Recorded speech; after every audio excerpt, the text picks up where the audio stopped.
I came back here where I started because I will shoot my final Netflix special tonight.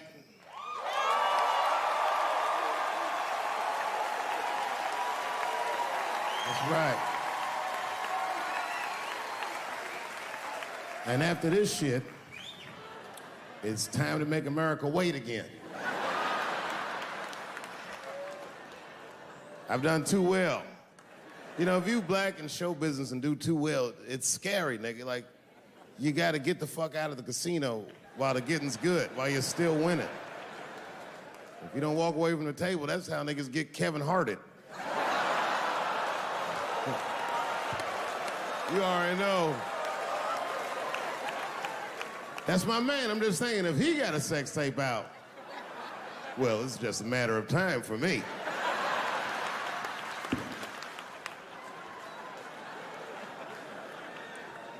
But you know why I be thinking sometimes I want to stop doing comedy? And you know, I don't want to sound like a braggart saying this, but the real reason I want to stop is because I'm too goddamn good at it. I'm not even exaggerating. It's not exciting. Every night before I come out on stage, I'll be backstage like, I'm sure this is gonna go well. And it always does. I'm so good at writing jokes, and this is not even an exaggeration. I actually write jokes backwards. I will write a punchline with no particular setup in mind. I'll just put it on a scrap of paper, and I'll throw that scrap of paper in my fishbowl. I have a fishbowl in my house filled with random punchlines. And every once in a while, I'll shake the bowl, and I'll dig in there and just pull one out and see if I can make that shit work. And I picked one for this special. It's not an easy punchline to pull off. Are you ready? Yeah. Here it goes. The punchline is, so I kicked her in the pussy.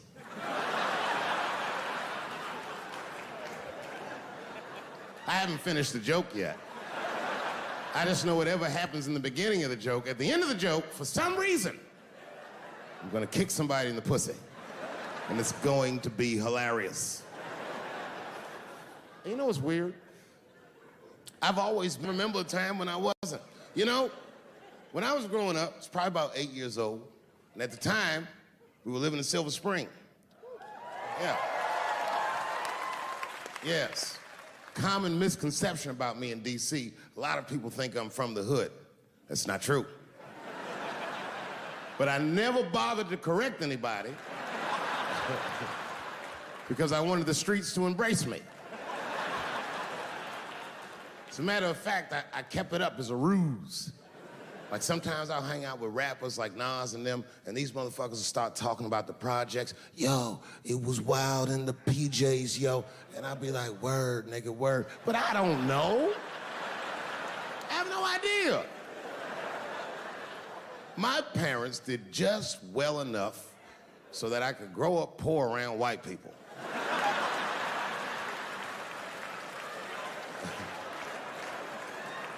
And to be honest, when Nas and them talk about the projects, nigga, I used to get jealous because it sounded fun. Everybody in the projects was poor, and that's fair. But if you were poor in Silver Spring, nigga, it felt like it was only happening to you. I know the pain of that first sleepover at a white friend's house. And you come back home on Sunday and just look at your parents like, y'all need to step your game up. Everything in Timmy's house works. Remember the first time you saw that? In a cold winter, and you'd be at a white friend's house and see the motherfuckers in their living room without their coats on?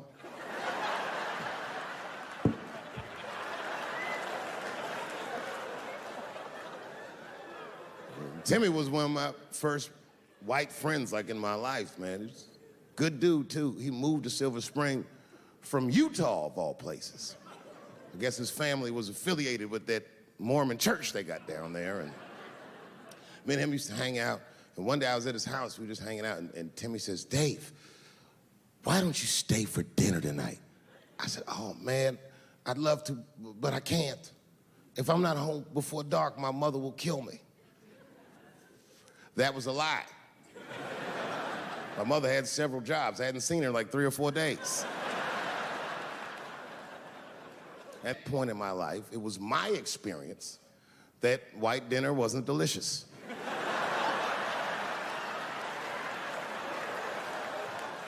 I'd rather go home and fry some bologna or some shit like that.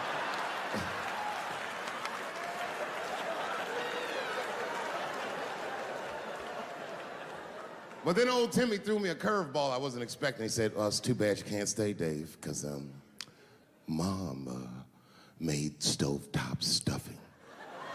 I said, what the fuck, stovetop? Well, hold on, nigga, let me make some phone calls real quick. I had seen that commercial so many times, I had dreamt of getting my hands on some of that stovetop stuffing.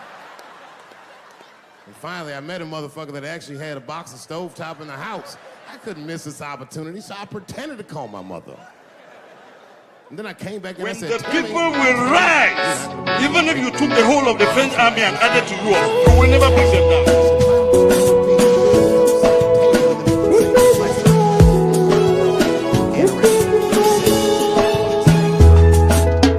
Amazonia rising to fall no more. We are rising to fall no more. Amazonia rising to fall no more. We are rising to fall no more. No. Not in Harlem, I'm feeling so lonely. Genocide has been going on. Where is the UN? The whole conspiracy. All my people they for booze. Over Ambazonia. And our children are go for school. 5th of January 2018.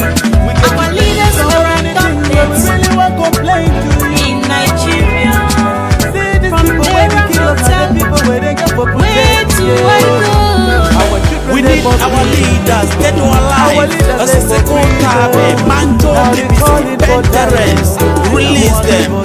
Prisoners of conscience, release them. The winners never win, winners never quit. Ambazonians, we are winners. Our people are dying, and our mothers are Ambazonians, we are winners. Heal our land, heal our land, heal our land. Because all our children are dying, and our mothers are crying. Amazonia rising to follow. We are rising to follow. Amazonia rising to follow. We are rising to follow. No. Not in Harlem. Genocide has been going on. Where is the UN? The whole conspiracy over Ambazonia. 5th of January 2018. Our leaders were adopted in Nigeria. From Naira Hotel, where to I go? That's why we pray to God. Heal our land, heal our land, heal our land. Cause all our people are dying, and our mothers are crying. Heal our Amazonia rising to follow. Cause all our children are dying, we are rising, and our mothers are rising to follow. Amazonia rising to follow. We are rising to follow. Amazonia rising God we are rising to follow. We get to plenty so many things where we really want to complain to you. See these people where they kill us, not the people where they get for protect me. Yeah. Our children they for prison. Our leaders they for prison, but they've been calling for dialogue. That's why we pray to God. Heal our land, heal our land, heal our land. Cause all our people are dying. mothers are crying. Heal our land, heal our land, heal our land. Console our children are dying, and our mothers are crying. Say we get to play so many things that we really won't complain to you. Where is the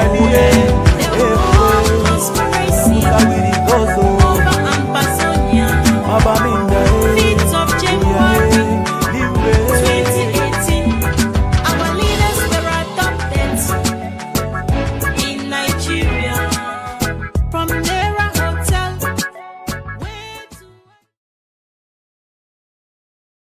Interest in setting this motherfucker's table or saying these crazy ass Mormon prayers.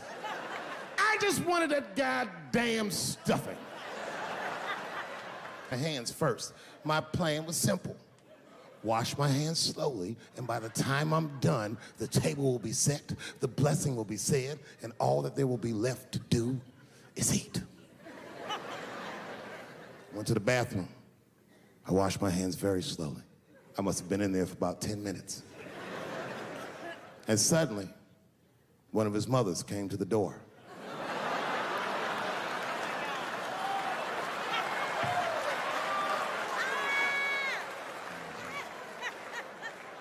She was like, "Hi, David, right?"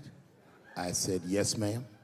She said, "Timmy tells me that you're planning on staying for dinner." I said, "I hope that's not a problem, ma'am." She says, "No, it's no problem. In fact, we'd love to have you. It's just that we weren't expecting company.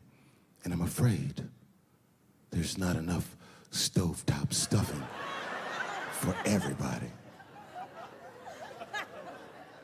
So I kicked her in the pussy. Bam! Ladies and gentlemen, I told you I'm dope, nigga. I told you what I was gonna say, and you still didn't see it coming. And that's why I make the big bucks.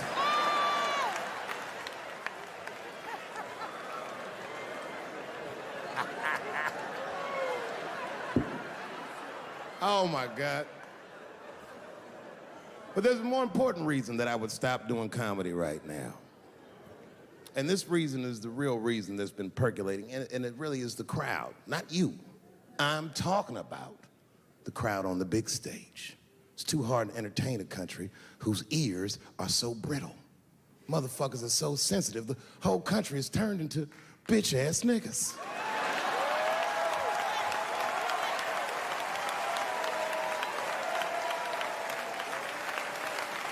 Everything you say upsets somebody. You know, I can remember when it all started. It was when I was doing Chapelle show. When I was doing Chapelle show, I used to do the show, and then on the weekends I do like concerts and shit like that. So I'm doing a concert, and there was a couple in the front row, beautiful couple. The wife was obviously Asian. You could see it in her face.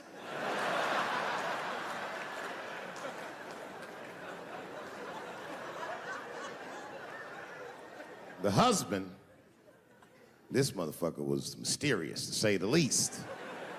Couldn't quite pinpoint where he was from. Caramel-colored fella, very nice hair, but he could have been from anywhere. Bangladesh, Mexico. I can't guess with a nigga like this.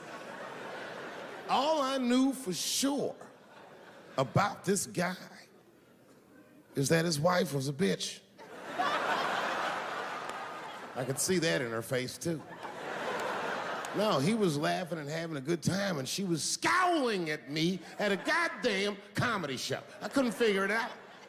And then I realized at some point that she was pregnant, and I was smoking on stage. I said, oh my God, that's probably why she's mad. So I started to put my cigarette out, but then she hit me with one of them fake non-smoker calls. So I just kept smoking. I thought to myself, bitch, that baby will be fine, relax. And I tried to break the tension. I just asked her. That's all I said. I go, hey, where are you guys from anyway? And I could tell that she was on to me. She goes, very condescendingly, she says, I'm from California. If you're asking my ethnicity, I am Chinese. He was like, I'm Mexican, bro. I said, well, I'm sorry if I offended you by asking, but you're a very beautiful couple. And miss, there's no question that you're gonna give birth to the hardest working baby this world has ever seen.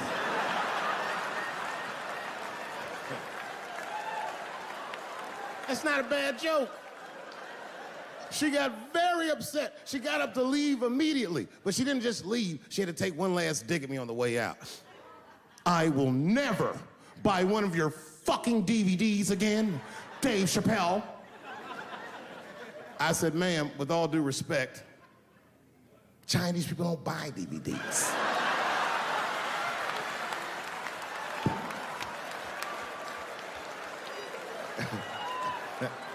And the crowd went crazy. We were all laughing, having a good time. I didn't even think anything of it.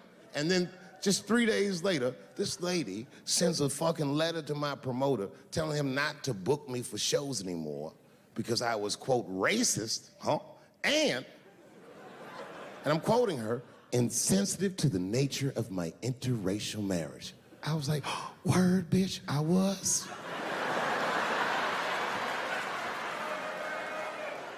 If she would know that I myself am in an interracial marriage. That's right. In fact, my wife is Asian too. Surprise, bitch, I'll see you on Thanksgiving.